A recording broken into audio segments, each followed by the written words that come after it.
Ya, Prof. Ya, jadi terkait dengan apa ya? Terkait dengan kewenangan fungsi administrasi dan pembayaran, itu kewenangan menteri ya, menteri teknis dan menteri keuangan. Nah, bicara fungsi administrasi ya, yang menyusun administrasi dan pembayaran. Dan bicara kewenangan menteri keuangan, dia menyusun kebijakan sampai pada menyusun laporan keuangan. Itu tugas menteri keuangan ya. Kemudian kewenangan menteri teknis yang menyusun anggaran kementerian sampai pada menyusun laporan keuangan. Nah, itu tugasnya Kementerian Teknis ya. Laporan keuangan pemerintah pusat disampaikan pada presiden. Mulai dari hierarkinya ke menteri, menteri keuangan, menteri teknis, eselon 1, kanwil ya sampai pada satker. Nah, inilah hierarkinya ya untuk pusat ya. APBN itu fungsinya ada 6. Pertama fungsi otorisasi, yang kedua fungsi perencanaan, yang ketiga fungsi pengawasan, oke, yang keempat fungsi alokasi, yang kelima fungsi distribusi, dan yang keenam fungsi stabilisasi ya. Fungsi APBN kalau diotorisasi definisinya ini ya, bisa kita baca nanti sendiri ya. Saya kira nggak ada kesulitan ya. Nah, siklus APBN itu ada 5 ya. Nah, jadi ada 5 ya. Perencanaan, penetapan, pelaksanaan, pelaporan, dan pemeriksaan. Itu ya. Siklus APBN, nah perencanaan itu ya itu ditetapkan pada tahun sebelum tahun anggaran ya. Artinya tahun kalau kita tahun 2024 ini ya dari 2023. Setelah itu ditetapkan, kemudian dilaksanakan, kemudian dilaporkan, kemudian diperiksa ya. Nah, itu apanya? Mekanismenya ya. Nah, kemudian jadi APBN itu dari mana? Dari RAPBN dulu ya. Lantas diundang-undangkan ya menjadi undang-undang APBN. Selanjutnya dilaksanakan. Setelah itu diawasi. Ya, setelah itu dipertanggungjawabkan. Baru balik ke RAPBN lagi. Itu siklusnya ya. Penyusunan dan penetapan APBN Bappenas ya. Jadi Bappenas menyusun rencana dia. Sedangkan Kementerian Keuangan merincikan. Nah, Menteri Keuangan tugasnya di pengesahan anggaran ya. Sedangkan Bappenas perencanaannya. Kalau di daerah Bapeda, sedangkan pelaksanaannya di dinas ya. Kemudian dalam menyusun APBN diawali RPJM, ya, rencana pembangunan jangka menengah. Berapa lama itu? 5 tahun ya. Kemudian RPJM dijabarkan dalam RKP. Berapa lama? 1 tahun. Kemudian RPJM didistribusikan ke dalam Renstra. Kemudian Renstra dijabarkan dalam Renja. Kemudian rencana kerja ya, Renja. Kemudian rencana kerja tahunan RKP ya, dan Renja dirumuskan dalam RKA.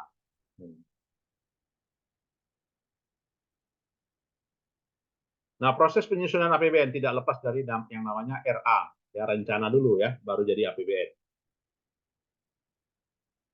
Nah, dalam penyusunan anggaran ini di sini Oktober, November ya. Jadi untuk yang tahun 2024 gitu kan, nanti di Oktober dan November. Lantas disampaikan pada DPR ya.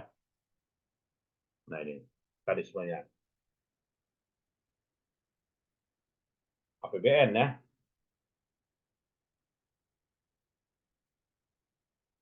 Kemudian diisi di dalam DIPA atau daftar isian pelaksana anggaran.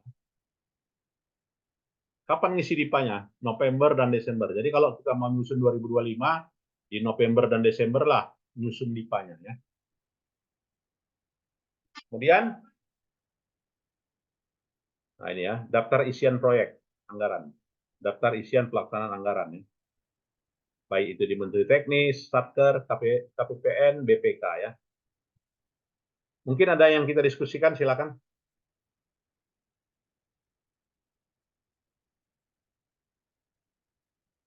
Ya, komponen APBN meliputi pendapatan dan belanja ya, dua hal itu. Pendapatan itu dari mana? Perpajakan, PNBP dan hibah. Nah, jadi kalau misalnya kita buat SIM, ya kan, masuk perpajakan, PNBP atau hibah, kita buat SIM di Poltabes, kita bayar uangnya 250.000, masuk mana?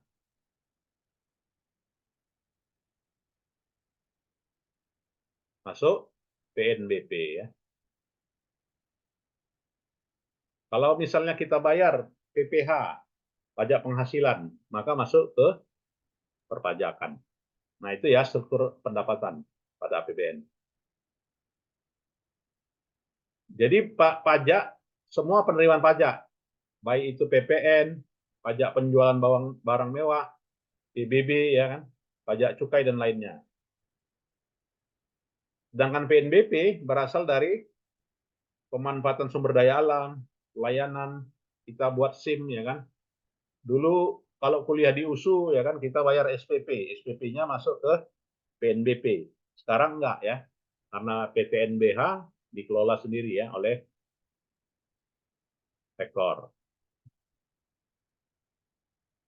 Kemudian pengelolaan kekayaan negara dipisahkan, kemudian pengelolaan dana dan hak negara lainnya.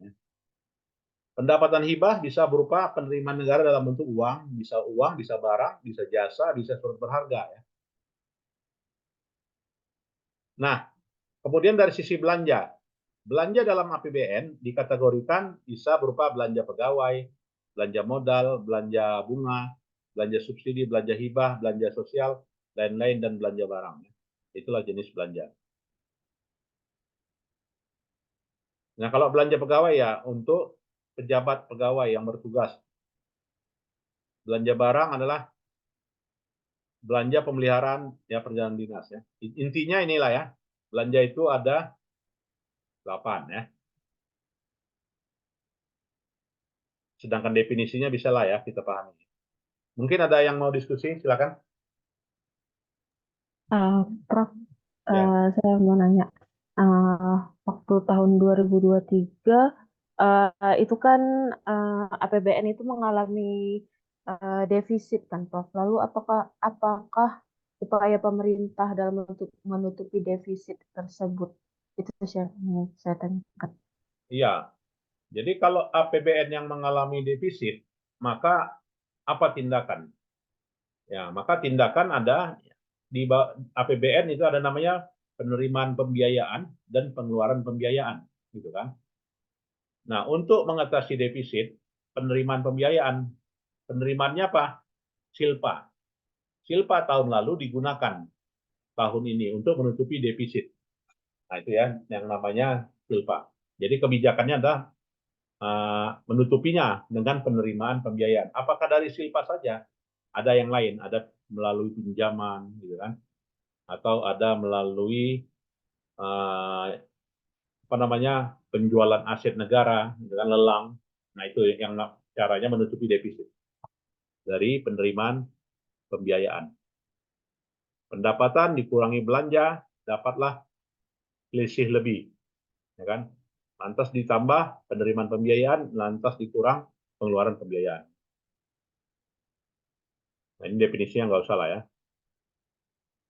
Nah inilah pembiayaan tadi ya, penerimaan pembiayaan dan pengeluaran pembiayaan menghasilkan silpa atau SIPA. SILPA itu apa? Selisih lebih penggunaan anggaran. SIPA itu apa? Selisih kurang penggunaan anggaran. Ya. Nah, penerimaan pembiayaan itu apa saja? Pembiayaan penerimaan pinjaman ya. Kalau kita dapat pinjaman maka masuk ke penerimaan pembiayaan. Kalau kita jual obligasi, pemerintah ada nggak menerbitkan obligasi? Ada ya, namanya ORI ya, Obligasi Retail Indonesia atau suku ya kan yang untuk yang syariah. Kemudian hasil privatisasi, ya privatisasi perusahaan negara atau daerah dijual ya atau juga dilelang asetnya. Kemudian apalagi penerimaan kembali pinjaman ya, pinjaman dari bank, pinjaman dari kreditur atau juga penjualan investasi permanen atau juga pencairan dana cadangan. Nah, ini namanya penerimaan pembiayaan. Nah, jadi cara menutupi defisit itu tadi ya pinjam uang ke bank atau ada apa ya, ORI, obligasi retail Indonesia. Udah nggak cukup pajak ya kan, terbitkan surat utang. Nah itu. Kalau dia pengeluaran pembiayaan, memberikan pinjaman kepada pihak ketiga, penyertaan modal, pembayaran kembali pokok pinjaman dalam periode tahun anggaran tertentu, pembentukan dana cadangan. Silpa itulah selisih lebih kurang penerimaan dan pengeluaran pembiayaan selama satu periode. Dicatat dalam pos pembiayaan itu. Silpa selisih kurang ya. Pembiayaan antara realisasi dengan pengeluaran selama satu periode. Jadi kalau lebih besar belanja dibanding dengan pendapatan maka dikatakan SIPA, ya kan? Tapi kalau pendapatan lebih besar daripada belanja menghasilkan SIPA. Nah itu ya. Cukup jelas? Jelas ya. Nah pada pelaksanaannya, ya itu tadi yang melaksanakan itu KPA, yang namanya kuasa pengguna. Siapa itu?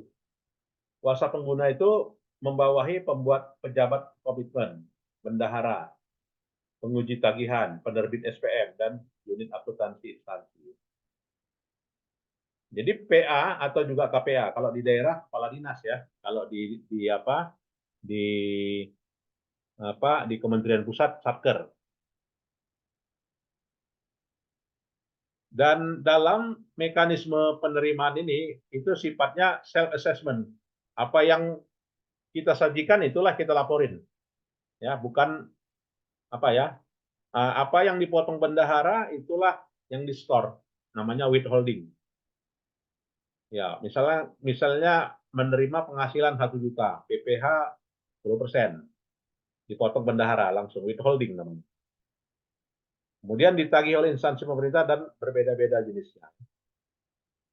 Nah, mekanisme penerimaannya seperti ini. Nah, setiap ada penerimaan ditransfer ke bank ya, nggak melalui bendahara ya, harus transfer ke bank, dari bank masuk ke kas negara ya, baru ke KPPN ya, sebagai bendahara penerimaan. Nah, itulah ya mekanismenya. Bayar pajak, store-nya ke bank ya.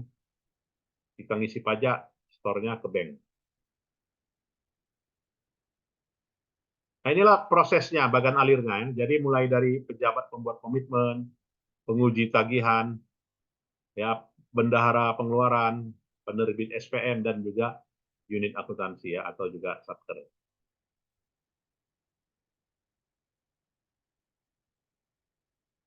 Dan dalam dokumen proses pembayaran itu lampirkan bukti akan tagihannya, kontraknya, daftarnya, ya, SPP, SPM, SP2D. SPP itu apa? Surat perintah pembayaran. SPM itu apa? SPP itu apa? Surat penerbitan pembayaran ya. SPM surat perintah membayar. SP2D adalah surat perintah apa ya? Surat apa SP2D? Surat penerbitan pembayaran ya, surat penerbitan pembayaran daerah. Nah, ini yang mendukung perjanjian kontrak ya, mulai dari bukti, referensi, berita acara, ya semuanya. Jadi kalau tidak ada salah satunya, maka dianggap tidak sah yang dibayarkan ya. Maka kalau dari sudut pandang BPK, dia harus kembalikan ke kas daerah atau ke kas negara. Ya. Kalau tidak ada salah satunya, tidak ada perjanjian, tapi dibayar, maka masuk temuan. Tidak ada berita acara, masuk temuan. Tidak ada berita acara pembayaran, masuk temuan. Kemudian dalam mekanisme pembayaran melalui keputusan. Jadi ada pelaksanaan belanja pegawai, pelaksanaan perjalanan dinas yang dilakukan secara swakelola, pelaksanaan kegiatan swakelola termasuk pembayaran honorarium kegiatan, belanja bantuan sosial, ya dan sebagainya. Jadi harus ada SK ya, dan harus ada bukti pendukung. Nah, kira-kira ada yang mau didiskusikan, silakan.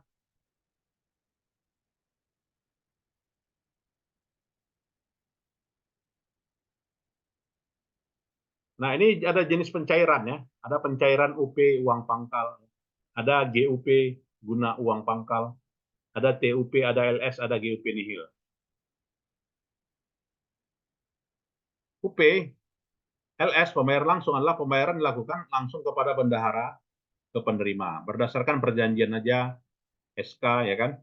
Untuk penyediaan barang jasa, bendahara menggunakan SPPLS ya. SPPLS itu langsung untuk membayar belanja honor pegawai, gaji pegawai, ya kan? Langganan daya dan jasa, perjalanan dinas, ya, itu namanya SPPLS. Sedangkan uang persediaan itu untuk uang muka kerja ya, membiayai kegiatan operasional sehari-hari Satker, membiayai pengeluaran yang tidak dapat dilakukan melalui LS. Pembayaran melebihi 50 juta mendapatkan persetujuan Menteri Keuangan. Pengeluaran belanja barang, belanja modal, dan lain-lain diajukan berupa UP tunai dan UP kredit.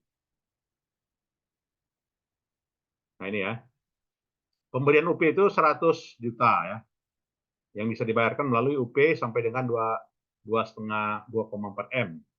Kemudian 200 sampai dengan 6 M dibayarkan melalui UP di atas tidak sampai dengan 6 M.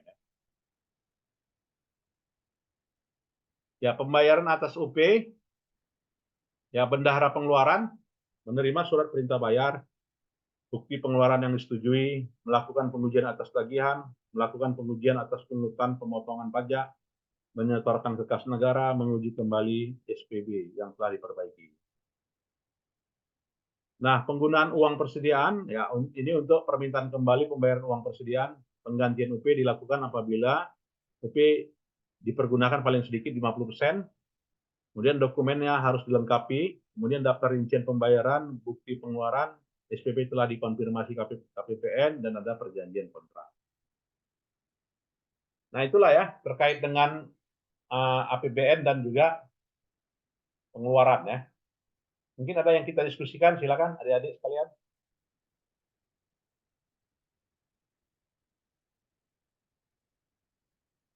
Ya, kalau tidak ada Prof nanti. mau bertanya. Oh ya, silakan. Uh, jadi misal gini, Prof, kalau di RKA, di Renstra atau di Renja gitu adalah memang yang tidak sesuai dengan rencananya atau misalnya keluar dari anggaran, itu tuh gimana biasanya Prof menanganinya gitu? Ya, jadi yang namanya RKA, gitu kan, rencana kegiatan anggaran, itu kan lahir dari udah disetujui kan antara eksekutif dengan legislatif.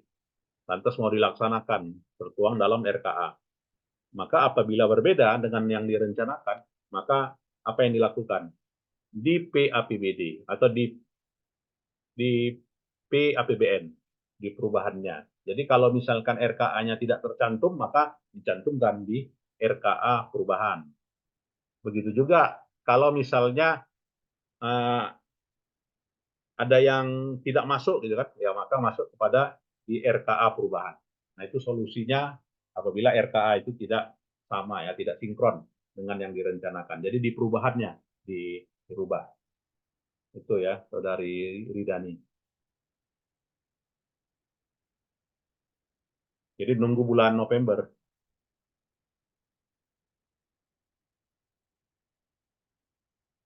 Baik, ada lagi?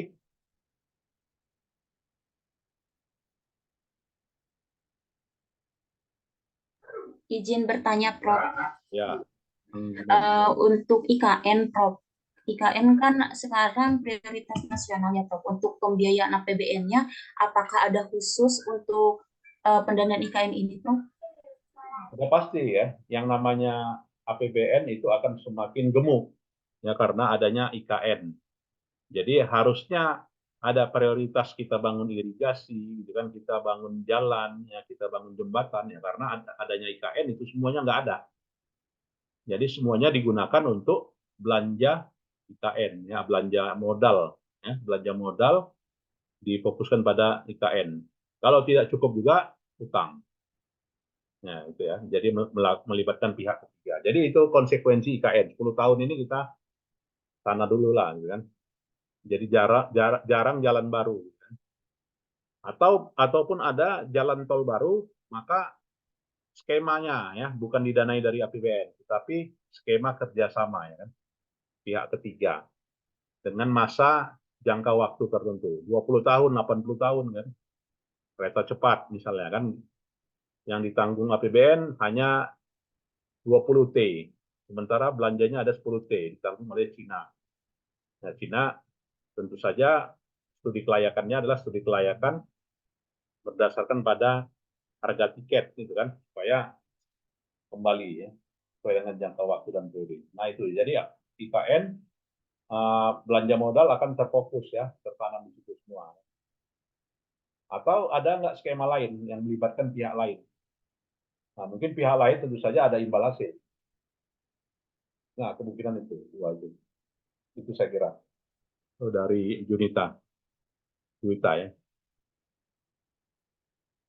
Di Bogor ya Junita. Iya, Prof. Bogor ya. Dingin hujan nggak? Enggak sih, Prof. Oh ya di Medan hujan nih. Iya, Prof. Jadi kapan ke Medan? Akhir Mei, Prof, rencananya. Oh ujian apa ya proposal? Enggak, Prof. Kalau buat syarat lulus S2-nya jurnal internasional minimal Q3, Prof. Oh Berarti nggak proses. harus apa ya tesis ya? Iya, Prof. Oh asik deh. Ya, Prof. Lanjut S3-nya kemana nanti? Masih di USU, Prof. Oh, Sampai S3 ya. S3 di USU. Iya, Ya, Prof. ya. Dulu udah pernah ada itu di apa? Agung nih. Iya, Prof. Udah berapa orang? Kalau yang promotornya Prof Erlina baru Bang Agung sama Anggi mungkin. Oh, Kalau Anggi apa? Anggi juga akuntansi, Prof. Oh, sama Anggi ya. Ya, ya, Kalau ya. di USU sekarang tahun ini ada 12 orang, Prof. Oh ya, 12 ya. Ya, ya, ya. Sukses lah ya, jangan sampai telat. Udah dapat jurnalnya? Lagi proses revisi, Prof. Oh ya, bagus, bagus. Jangan yang discontinue ya. Ya, Prof. Ya, ya enak. Asik ya nggak buat tesis. Ya, baik. Saya kira itu saja ya. Sampai jumpa lagi minggu depan. Kita bahas kembali ya terkait dengan yang namanya APBN ini ya. Masih ada sekitar 50 slide lagi nih. Ya, selamat sore. Assalamualaikum warahmatullahi wabarakatuh. Waalaikumsalam. Waalaikumsalam. Selamat sore. Izin, Prof. Terima Ya, kasih.